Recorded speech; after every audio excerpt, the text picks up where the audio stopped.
বিসমিল্লাহির রহমানির রহিম। আসসালামু আলাইকুম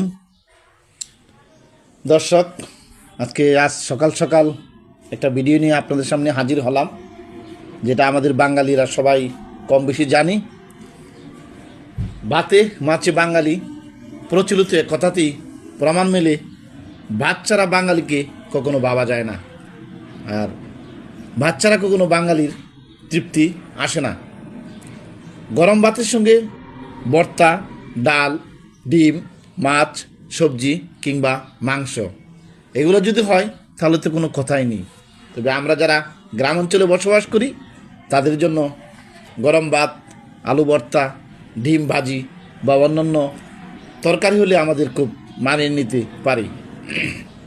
তবে প্রতিদিন ভাত রান্নার সময় অনেকেই সঠিক মাপ বোঝে না বা সঠিক অনুমান করতে পারে না, বিধায় খাওয়ার পরে স্বাভাবিকভাবেই পাত্রে কিছু ভাত থেকে যায়,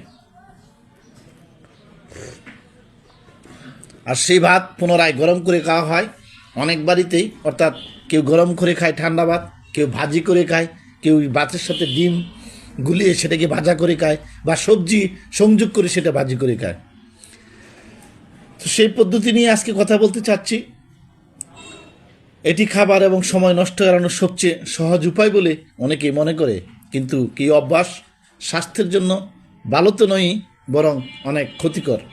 আর এই ঠান্ডা ভাত গরম করে খাওয়ার যে ক্ষতিকর দিক সেটা আপনাদের সামনে তুলে ধরছি। ভাতে থাকা বেসিলাস নামক ব্যাকটেরিয়া গড়ের তাপমাত্রা রান্না করে বেশিক্ষণ রেখে দিলে খুব দ্রুত সংখ্যা বৃদ্ধি করতে পারে। পুনরায় ভাত গরম করলে এই ব্যাকটেরিয়া ধ্বংস না হয়ে অন্যান্য ধরনের বিষাক্ত পদার্থ নির্গত করতে শুরু করে, যা আপনার শরীরের জন্য ক্ষতিকর হতে পারে, যেমন ডায়রিয়া বা বমির কারণ হতে পারে। তবে সব ক্ষেত্রে তা হয় কিন্তু না। আমরা বেশিরভাগ মানুষ বাঙালিরা অবশিষ্ট ভাত গরম করে খেয়ে থাকি, তবে সবার ক্ষেত্রে হয় না। তবে এটা ডাক্তারি বা বিশেষজ্ঞ সূত্র মতে ডায়রিয়া বা বমির কারণ হতে পারে। শুধু তাই নয়, ভাত খুব বেশিক্ষণ ফ্রিজে রাখলে এটি ছত্রাকের বিষাক্ততা তৈরি করতে পারে, কারণ ছত্রাক আর্দ্র পরিবেশে বংশবৃদ্ধি করে এটি লিভারের ক্ষতিকারক আফলার টক্সিন নির্গত করতে পারে। এ পর্যায়ে ভাত খাওয়ার সবচেয়ে ভালো উপায় হলো গণ অবস্থায় এর উপরে কিছু ঘি দিয়ে খাওয়া। অন্যথায় আপনি এটি এক ঘন্টার জন্য বাইরে রাখতে পারেন এবং তারপর ঠান্ডা পানির পাত্রে ঠান্ডা করে সর্বোচ্চ 24 ঘন্টা ফ্রিজে রাখতে পারেন। রান্না করা ভাত রাতারাতি বা তাড়াতাড়ি ফ্রিজে রাখা কোনো ঠিক নাই।